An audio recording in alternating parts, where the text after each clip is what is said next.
Bem-vindos, blogueiras e blogueiros, jornalistas e jornalistas, youtubers e youtubas. Eu sou o Edson, do blog Ligado e Viagem. E eu sou a Lívia, do blog Malas Pra Que Te Quero. E você está ouvindo A Vida Secreta dos Blogs. O podcast que talvez gere tantas perguntas quanto responde. Mas enfim, quem tá contando, não é mesmo? Bem-vindos de volta ao nosso podcast quinzenal. Bem-vindos, pessoal! Para quem tá chegando agora, inclusive, aproveita aí que nós estamos no 13º episódio e dá para você maratonar os outros 12 episódios facinho. Mas para quem já nos acompanha há mais tempo, hoje é aquele dia de sanar as dúvidas que a gente vem colocando na sua cabeça. É isso aí. A gente tem sempre a melhor das intenções, né? Tentamos fazer nossos roteiros bem completinhos, mas não tem jeito. Sempre aparecem dúvidas sobre como aplicar de fato o conteúdo que discutimos nos blogs, ou sobre alguma coisa que falamos muito rapidamente e não ficou clara. Pois os seus problemas acabaram-se. Essa é velha, né? Essa é. Então, hoje nós vamos responder dúvidas que chegaram até nós nas últimas semanas. Vamos falar de Media Kit, taxa de rejeição, plugin de imagens para WordPress, conteúdo sazonal, além de contar um pouco sobre como foi nossa participação no EEBB, o Encontro Europeu de Blogueiros Brasileiros. Só um spoiler, foi legal, viu? É verdade, foi mesmo. Mas antes de mais nada, eu preciso lembrar a quem está nos ouvindo que você pode nos seguir no seu app de podcasts preferido. Basta procurar por A Vida Secreta dos Blogs em qualquer agregador de podcasts, seja do Android ou iOS, incluindo o Spotify, Deezer e até no YouTube. Em seguida, é só se inscrever para ter acesso a todos os nossos episódios e nos ajudar a manter o podcast, indicando para seus amigos. E agora a gente tem uma questão de ordem aqui, olha. Temos uma novidade divertida no nosso Instagram. Filtros, gente. Lançamos um filtro super divertido lá, mas eu não vou contar qual é aqui para não perder a surpresa, né? É verdade, ficou bem divertido. E é uma ótima oportunidade de vocês divulgarem nosso perfil do Instagram para os seus amigos, né?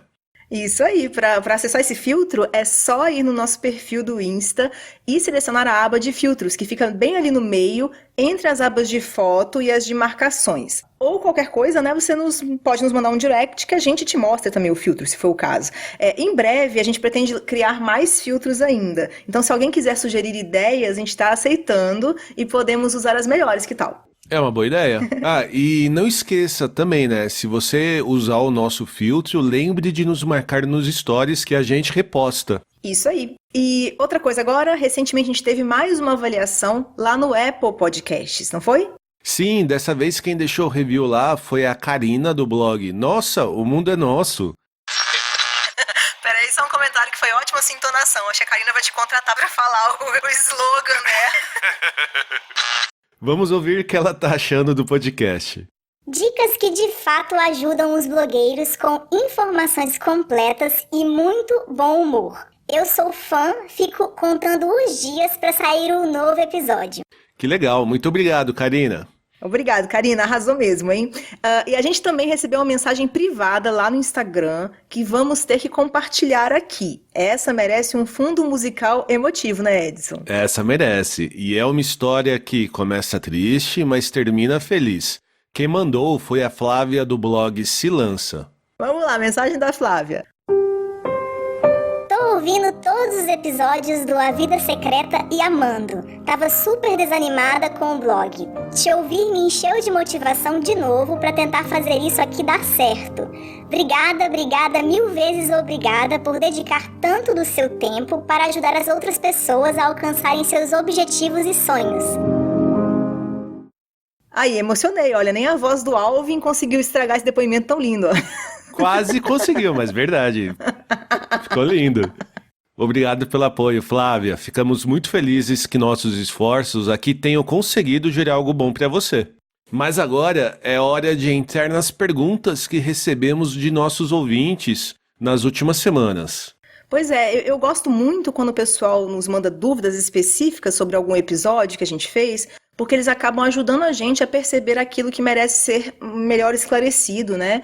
Ou questões que são importantes na hora da aplicação das dicas nos blogs, né? Mas acabaram não entrando no nosso roteiro.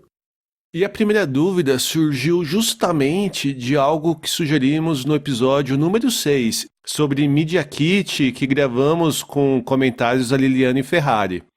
Quem mandou essa pergunta foi a Ana Paula do blog Até Onde Eu Puder Ir. Ela quer saber sobre ideias para colocar em prática a sugestão de incluir no Media Kit um case de sucesso. A dúvida dela, mais especificamente, é o que fazer quando trata-se de um blog novo, ainda sem projetos ou mesmo parcerias realizadas. É uma boa ideia mesmo, Lívia? Como ter um case de sucesso nesse cenário? Então, essa questão acho que ela atormenta muita gente, né? Como mostrar resultados e cases quando você ainda é um blog pequeno, ou por qualquer motivo, né, você nunca fez alguma parceria ou trabalho para marcas. E no nosso episódio sobre Media Kit, a gente comentou mesmo, né, que era legal, nesses casos, trazer um case pessoal. Mas, assim, de fato, não é algo fácil ou óbvio. O que é um case pessoal, né? E aí eu gosto de lembrar que mais do que mostrar resultados, a gente está falando de você demonstrar potencial de resultados. O que eu quero dizer com isso, né? Mesmo que você nunca tenha vendido alguma coisa diretamente para o seu público, se você tem um texto super bem acessado que fala de algum produto ou serviço, por exemplo, ele é sua prova de sucesso potencial, né? Nenhuma marca pagou por ele, mas você demonstra que consegue ter um número considerável de leitores quando fala de produtos ou serviços. Mas eu acho que a maior dificuldade dos blogueiros é mesmo ter essa criatividade, né? Conseguir visualizar o que no negócio dele é uma boa representação desse poder de influência.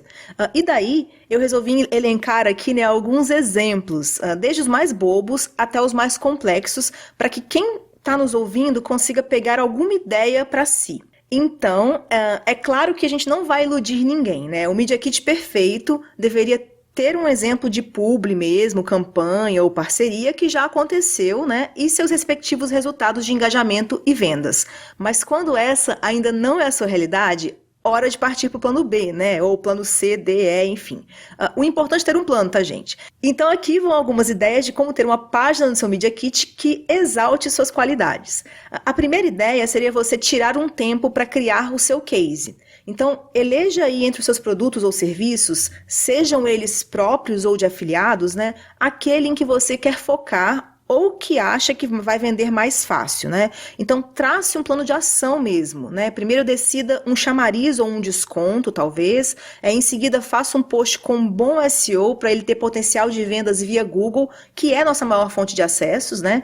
Planeje um dia de divulgação em massa em todas as suas redes e formas que você tem de divulgação, seja newsletter, seja aviso aos leitores, né? E lembre-se de printar os feedbacks e compilar as estatísticas de resultados, né? Isso é a primeira ideia para fazer um case de fato acontecer sem precisar de nenhum agente externo.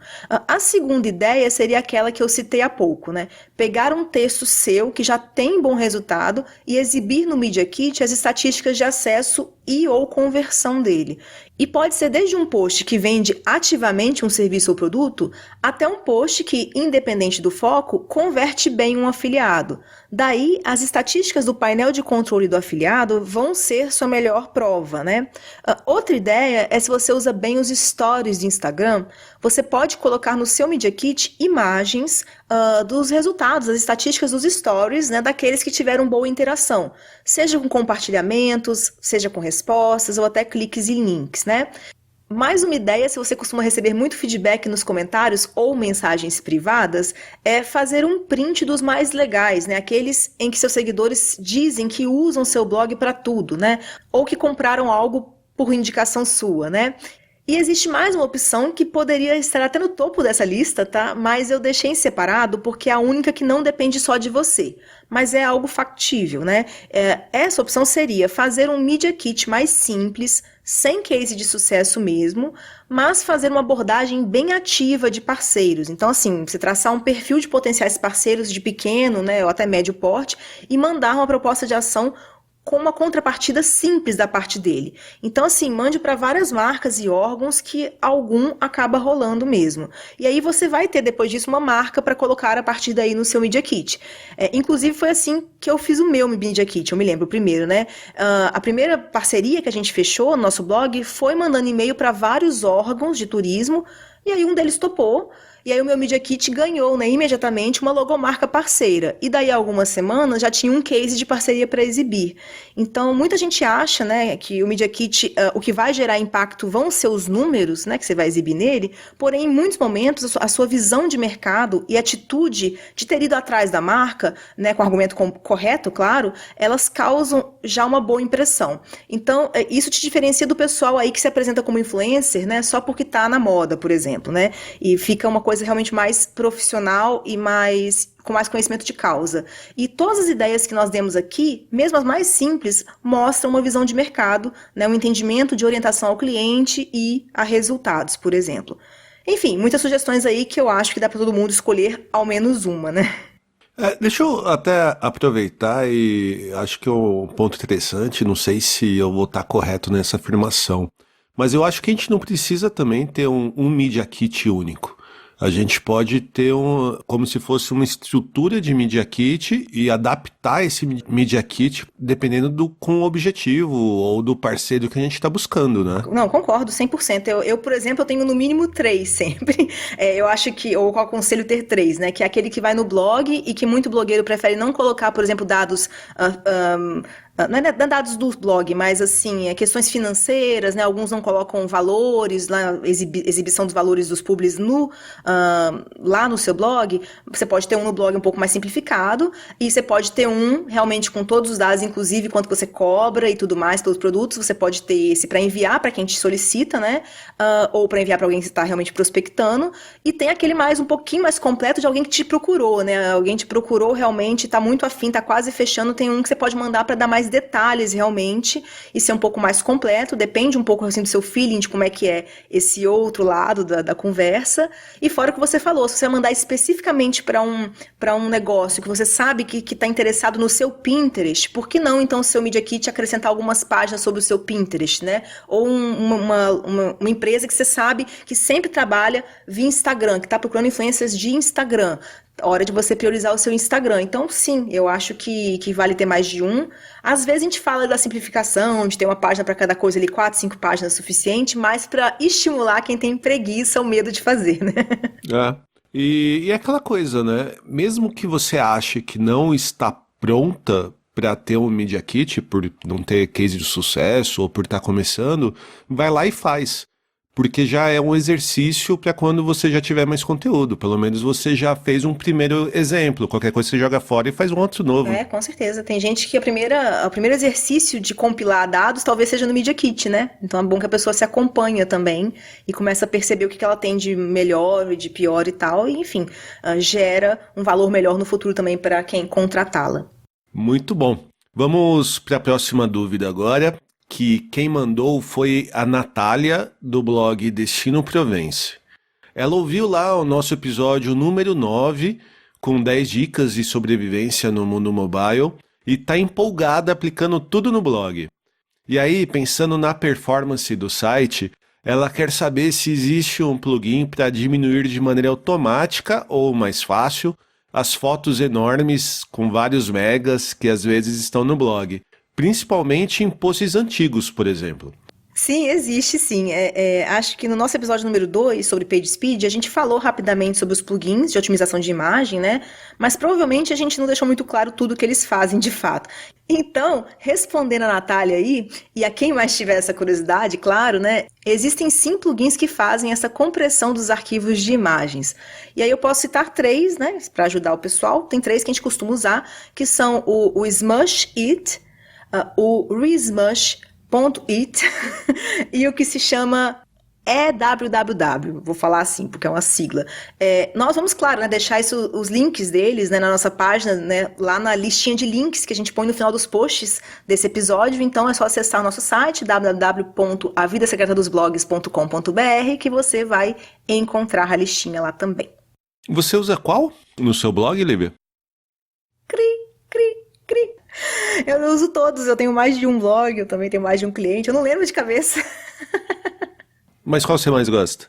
Não, o que a gente mais usa é o Smush It. É só porque recentemente a gente trocou um dos blogs para o outro. Eu acho que esse www foi porque em algum cliente não foi compatível um deles, eu tava dando um pau, Entendi. mas o mais normal é o Smush. É, eu também uso o Smush e a princípio ele cumpre bem, né? Esse objetivo de diminuir o tamanho da imagem, sem perder qualidade, né? Isso é um ponto bom, né? Exato, e a maioria deles tem como você inclusive escolher também. Se você não gostou do resultado, você tem como você pôr uma variação ali de quanto que ele comprime ou não, enfim. Chega no resultado ideal. Tá, legal. E agora a gente vai entrar no bonde da Viajoteca. Lá vem. A primeira dúvida vem da Mirella, que além do blog Viajoteca também é do blog Mikix. E ela quer saber, na verdade, se alguns boatos que ouviu por aí sobre a taxa de rejeição são verdades. Não, e se tratando de taxa de rejeição, eu já adianto que 99% é mentira. Eu já falei que o ser humano não lida bem com esse nome que deram pro bendito percentual, né, de rejeição, e parece que a galera pira nas teorias da conspiração. Mas vamos lá, manda. Tá bom, vamos lá. Então, a Mirella pergunta sobre a relação entre a taxa de rejeição e o uso da tag Target Blank. Aquela que a gente inclui no link para que ele seja aberto em uma nova aba no seu browser. Ela ouviu falar que o uso desse recurso poderia aumentar a taxa de rejeição. E aí, aumenta mesmo? Olha, na verdade não, tá? Tecnicamente, o uso dessa tag aí, ela não vai afetar em nada o seu bounce rate. Já em termos de usabilidade, pode até haver alguma interferência, mas ela seria assim positiva e não negativa, tá? Então, explicando melhor aí, se você, como a maioria dos blogueiros, usa essa tag nos links externos, aqueles que vão levar o usuário para outro site, né? Ela pode evitar uma saída final do seu site. Então, o usuário veria um link externo numa nova aba, mas ao fechar essa aba, ele se depara novamente com o seu blog que está ali na aba anterior. Então, isso, na verdade, pode até diminuir a taxa de rejeição do blog, ou até incentiva a ser usada. Então, eu entendo que essas coisas geram confusão, pode gerar, eu falei, gera teoria da conspiração, ideias e tal, entendo como que gera, mas a resposta é não, não afeta negativamente e em termos de como o usuário vai utilizar o seu site, pode até ser positivo. Eu acho que a questão aqui também, já passando nesse ponto da taxa de rejeição, que a gente viu que realmente não afeta, é pensar na usabilidade, né? Porque, por exemplo, eu não gosto muito de quando eu estou dentro de um determinado site, clico no link e abre uma página desse mesmo site numa outra aba e eu fico com duas abas do mesmo blog. Eu acho que você tem que ver se você quer isso para os seus usuários, né? Esse tipo de experiência para os seus usuários. Não, e aí eu totalmente desaconselho. Se fazer abrir uma nova aba para link interno, eu acho realmente que é isso. O usuário, muita gente não gosta e ninguém gosta disso em excesso, né? Então a pessoa fazer isso com frequência vai ser sempre um problema. E aí, já nos links externos são menos links, né? E você vai estar fazendo só quando ele sair realmente do seu blog. Isso vai diminuir a chance dele reparar ou vincular isso ao seu blog a ser um problema. Lembrando que se você está fazendo o trabalho direito, você vai ter ou deve ter infinitamente menos links externos no seu blog do que links internos, tá, gente? Então, se em algum momento você deparar com um post e falar, não, eu tenho meio a meio, hora de mexer no post. Tem que ter muito menos link externo nesse post. E aí, só aquela pessoa que passar pelo link externo vai ter essa experiência de sair realmente da aba. Então vamos para a próxima pergunta, que é da Martinha, também do blog Viajoteca. Eu acho até que essas meninas do Viajoteca, elas se reúnem, sabe, para ouvir nosso podcast, anotam as dúvidas todas em conjunto e depois elas distribuem entre elas as dúvidas para cada uma mandar uma. Olha, é uma boa suspeita, mas eu acho que não. De qualquer forma, eu admiro bastante sua imaginação, viu, Lívia? É só uma imaginação. Tá bom, vamos lá. Então, voltando para a dúvida da Martinha, ela disse que após ouvir o nosso último episódio, que é sobre conteúdo sazonal, ficou na dúvida sobre qual a melhor alternativa de fato. Fazer um conteúdo novo todo ano ou atualizar o já existente? E aí, você tem uma resposta certeira para esse caso? Eu acho que Dá para ter respostas até certas, vamos dizer assim, mas não tem resposta absoluta. Então, cada caso, cada negócio e mesmo cada post tem uma característica específica, né? No episódio sobre conteúdo sazonal, a gente também comentou que uma das melhores fontes de informação para essa decisão é o próprio Search Console do blog, né? É lá que o blogueiro vai poder ver se uma simples atualização do post foi positiva ou se os textos onde ele apostou em colocar o ano lá bem no título, né, deram o melhor resultado de fato e coisas assim, né? Mas eu acho que o que gerou confusão, e não só para Martinha, foi eu ter citado aquela opção de colocar um link bem destacado no post antigo, direcionando para o post novo. Eu desconfio que pode ter parecido que ali, naquela fala, eu estava defendendo que sempre se deve fazer posts novos a cada ano. E não é bem esse o caso, tá? Isso depende mais de você ter ou não material suficiente para um post novo e também se o conteúdo do antigo ficou completamente obsoleto ou não. Então, se a maior parte do texto ainda vale para o ano corrente, necessitando apenas ali de um ou outro acréscimo, acho que não tem muita razão para criar um texto novo. Ainda mais se esse texto já publicado, né, o que está hoje no seu blog já existe, se ele estiver bem ranqueado. Daí a sugestão seria, após a atualização do conteúdo desse texto corrente lá que já existe, colocar no título e na descrição do texto também o número do ano atual. E o ano que vem, né, no ano que vem, você muda esse número de novo. Uma pergunta, mas sem mudar o URL, né? Porque, por exemplo, eu posso ter uma URL, sei lá, Carnaval 2018. Ano que vem, o que eu faço? Ou é melhor eu já pensar em criar uma URL que eu vou poder usar por vários anos afins? Isso, no caso de atualizar um post antigo, né, o que já existe pelo menos, né, não vale a pena mudar o slug, especialmente se é um post que você vai mais vezes repeti-lo, né, nos próximos anos. Então vai mudar muitas vezes de slug, seriam vários redirecionamentos e isso é um problema. Então, realmente, eu acho que só vale colocar na sua slug o ano do evento e do assunto se você já está decidido a apostar nas palavras-chave completas, com o ano, inclusive, né, todos os anos. E aí você vai fazer, então, posts novos com esse termo, tanto no seu slug, quanto na sua descrição, quanto no título e tudo mais, né? Então, se o texto é um só e vai só sendo repaginado, eu não aconselho mudar a slug. E acho que isso acaba gerando uma outra dúvida também, né? No caso de um blog que faz um texto novo a cada ano, é melhor redirecionar o post antigo já existente para esse novo criado ou apenas colocar o link do mais recente no topo, no início do post anterior?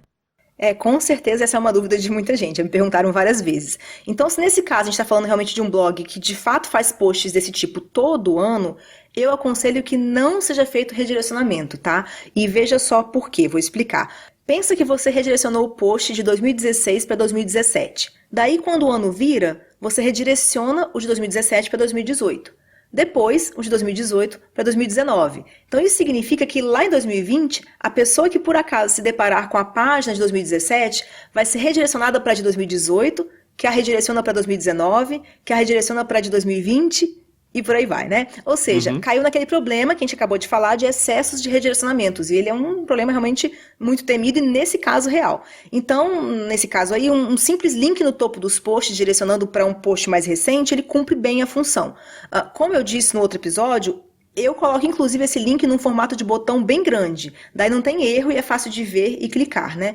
Lembrando que a gente está falando de casos em que todos os seus posts em todos os anos têm bom ranqueamento e não merecem ainda ser deletados, né? Porque quando um post antigo para de ter acessos, você pode simplesmente tirá-lo da indexação Google ou até deletá-lo mesmo, porque ele não vai te fazer mais falta nesse caso, né? Lembrando, claro, que se a opção for por deletar, é necessário fazer de maneira correta, que é configurando para que essa página retorne o status 410, né, que é de conteúdo deletado, e ficando atento para corrigir os erros 404 que isso pode gerar nas páginas de tags ou de categorias, se houver. Deixa eu fazer uma questão relacionada e que envolve um tema que a gente discute bastante, que é o Pinterest.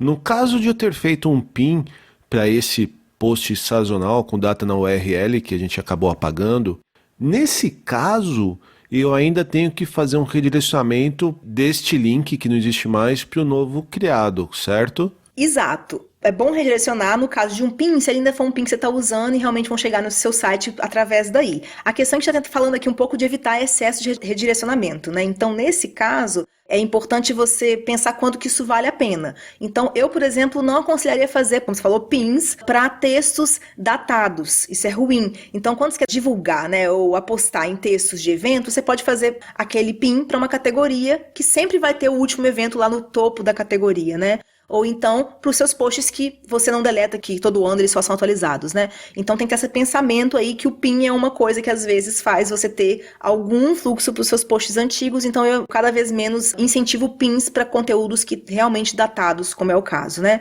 Mas fora isso, eu acho que essa opção de extinguir o post em algum momento vai ser necessária para alguns blogs, porque começa a ter conteúdo demais o blog. Quem aposta em conteúdo sazonal tem que se preparar para isso, né? Vai ter muitos posts pequenos e vai sempre repetir, uma hora fica desnecessário ter realmente um post tão antigo, você tem que tomar uma dessas decisões aí e ficar atento sempre de olho nos erros, que plugins como o Redirection, por exemplo, é um plugin que te mostra o status de todos os erros 404 que o seu blog tem. Lá se acompanha bem se algo precisa ser feito sobre algum post que você decidiu deletar, por exemplo, e por acaso apareceu um fluxo para ele. Legal, eu acho que a gente acabou discutindo bastante coisa legal com as perguntas feitas, então já fica, né, a dica e até um pedido que no caso de vocês tiverem alguma dúvida, não deixe de entrar em contato com a gente, porque com certeza vai gerar conteúdo para um próximo podcast, não é, Lívia? Isso aí, a gente gosta bastante porque, enfim, não tem como a gente prever em todo episódio tudo que vai gerar de dúvida, né? E quando se aplica as coisas aos blogs, aí começam as diferenças, as coisas que não dão certo aqui e ali, e é uma ótima oportunidade de a gente solucionar, porque como dizia a nossa tia lá no pré-primário, a dúvida de um pode ser a dúvida de outros, né? Sabe a tia do primário. Não deixa de estar errada, como diz minha irmã, que fala errado o ditado. E como a gente falou lá no início do podcast, a gente tem um último assunto para tratar hoje, que é sobre a nossa participação no EEBB, o Encontro Europeu de Blogueiros Brasileiros, que aconteceu lá em Estocolmo. Pois é, e para quem talvez não conheça, aí, esse é um encontro que acontece anualmente na Europa e já está na sua 6ª edição. E como a gente divulgou nas nossas redes sociais, nesta última edição nós tivemos o prazer de levar um pedacinho do nosso podcast para os participantes de lá, né? Pois é, e o evento foi super legal, viu, gente? Eu falei um pouco sobre Pinterest avançado e o Edson apresentou o assunto dos podcasts, que são uma tendência no Brasil esse ano, né? Mas esse nem foi o seu primeiro EEBB, certo, Edson? Você participou de alguns outros, né? Eu já participei de 3 edições da EEBB. Eu não participei das 2 primeiras, que aconteceram em Barcelona e em Porto, mas a terceira em Berlim eu fui. E foi bem legal, foi bastante gente, eu acho que é uma grande oportunidade, porque a gente acaba trabalhando muito sozinho e tendo muito contato virtual com outros blogueiros, né?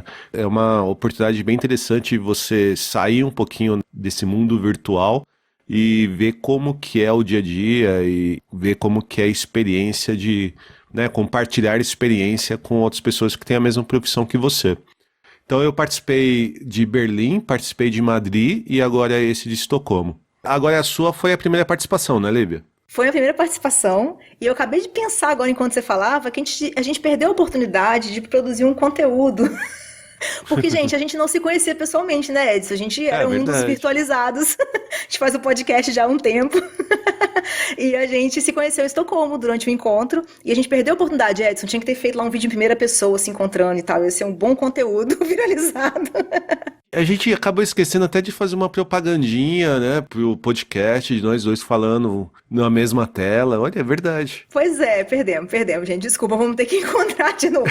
Fica pra próxima. Fica pra próxima. Mas aí, então, gente, né, voltando ao assunto, a gente aproveitou a inserção desse assunto aqui no nosso podcast para pegar depoimento da Gisele, do blog Viajar pela Europa, que foi uma das organizadoras do evento desse ano. Vamos ouvir. Eu participo do EEBB já faz muito tempo, essa é a 4ª vez que participo. E ano passado, durante o encontro em Madrid, eu resolvi organizar o Encontro Europeu de Blogueiros Brasileiros em Estocolmo, porque assim, eu tinha muita vontade que as pessoas viessem para cá para conhecer a cidade, para conhecer a Suécia e também de mostrar um outro lado do blogueiro como empreendedor. E para mim foi mágico ver esse encontro acontecer aqui em Estocolmo e ver a vibe que vocês, né, blogueiros que vieram para cá, trouxeram para esse evento. Foi um fim de semana para mim muito divertido, então foi um evento planejado por muitos meses, mas que nos últimos momentos, assim, durante o acontecimento do evento, eu vi realmente a ideia de encontro e amizade ser muito fortalecida no EBB.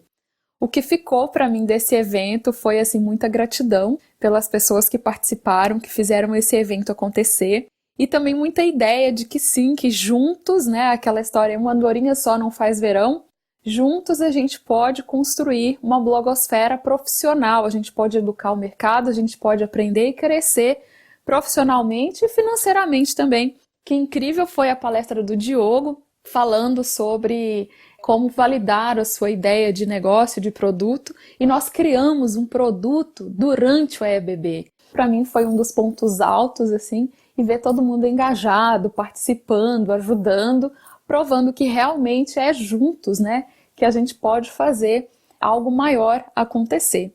Muito obrigada por terem participado e muito obrigada a vocês, a Vida Secreta dos Blogs, por me convidarem para fazer parte desse podcast. E obrigada pela visita a Estocolmo. Além da participação da Gisele, que foi a organizadora do evento, a gente quis ouvir também o depoimento de quem foi lá apenas como participante. E a primeira que mandou um áudio pra gente foi a Andy, do blog A Puriguria, que contou um pouco por que ela gosta de participar desse tipo de evento. Então, eu acho muito legal participar desses eventos como o EEBB. Eu fui apenas uma vez, né? Esse é meu segundo, e eu acho muito legal porque a gente conhece as pessoas por trás dos blogs, né? Por trás dos podcasts e dos vídeos. Então é muito legal para se socializar assim mesmo e também trocar várias ideias. Porque às vezes a gente, como trabalha sozinho ou com alguém, fica aquele mundinho, né? E aí, conforme você vai conversando com outras pessoas que estão no mesmo ramo, que te entendem, fica muito mais fácil de você poder aplicar novas técnicas, procurar novas soluções também e melhorar o blog, né? Porque não é uma coisa tão fácil que nem todo mundo acha que é. E eu estou esperando o próximo. Beijo! A Andy, gente, que tá ficando sócia desse nosso podcast, né? Pra quem não se lembra aí, foi ela que participou do nosso episódio de número 8 sobre o YouTube. Isso, junto com o Fábio, lembram? Exatamente. E teve também a Tina, do blog Londres Pra Você, que topou contar pra gente sobre o que ela vai levar de útil dessa edição do encontro. Eu vou nos EBBs porque eu acho importante para mim, me ajudou muito com o meu blog. Eu também gosto de fazer um network, de conhecer e de virtualizar com os blogueiros. E o que mais me interessou nas palestras do sexto EBB foi justamente a sua, do Pinterest, porque eu sou o fracasso do Pinterest e eu sei que o Pinterest é muito importante e eu ainda não pus em prática, mas assim que eu tiver um tempinho vou pôr em prática todas as suas dicas. Foi maravilhoso, o encontro inteiro foi maravilhoso. Esse comentário da Tina vai ficar parecendo que a gente tava querendo biscoito, né, gente? Mas a gente não pediu. Foi um depoimento voluntário e sincero da Tina, tá, gente? E muito obrigado, Tina, pelo apoio aí. A gente adorou participar também. E agora vamos ouvir a Raquel, do blog Praga Boêmia, que mandou também as impressões dela. Para mim, o EBB se tornou uma rede de apoio e incentivo, assim, bem interessante para o trabalho de blog, mesmo de criação de conteúdo, que é muitas vezes solitário no dia a dia, né? Então, isso é muito legal, o contato, assim, essa troca de ideias. E no último EBB, os assuntos que mais me chamaram a atenção, para resumir, foi a ideia, né, de nutrir leads para depois vendê-los a outras empresas, né? O tema foi abordado pelo Edu, da eDublin, e isso eu não via dessa forma, então foi um alerta assim, para mim focar nessa direção também. E depois a palestra da Lívia, né, sobre o Pinterest foi também muito, muito proveitosa, interessante, porque trouxe um passo a passo prático sobre como performar bem, né, na plataforma. E também trouxe assim o fato, né, sobre a grande importância, né, que a plataforma tem aí de chamar atenção para os conteúdos do blog e com esse passo a passo para executar, né. E por último, a fala do Edson sobre o podcast, né, que aí acendeu uma luzinha na minha cabeça, pois eu não pensava, né, em ter um podcast, mas agora já estou começando a considerar como projeto futuro e até pensando como fazer isso, sabe, para divulgar também mais os conteúdos que eu tenho no blog e o que eu sempre estou produzindo todo mês, né, que seria interessante fazer num formato também de podcast. Foi muito legal essa mensagem da Raquel, né?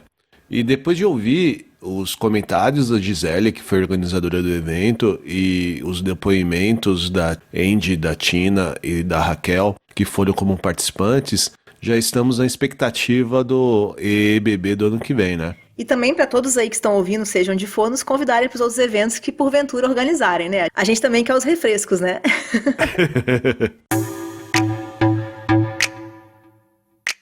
Nós chegamos ao fim de mais um episódio do podcast A Vida Secreta dos Blogs. Como eu já comentei, nós vamos deixar na página desse episódio no nosso site alguns links úteis que foram citados ou podem te ajudar a aplicar algumas das dicas que a gente deu nessa conversa de hoje. E para você participar do nosso papo com dúvidas e sugestões de outros assuntos, basta mandar uma mensagem pra gente através do Twitter, Instagram, Facebook ou nosso e-mail. pergunte@avidasecretadosblogs.com.br. E não esqueçam de ir lá conferir nosso filtro do Instagram, usar, marcar a gente e compartilhar esse episódio com outras pessoas que você sabe que podem se interessar. Nós voltamos em 15 dias.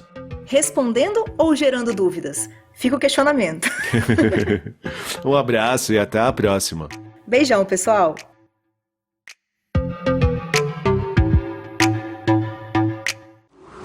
Free your mind.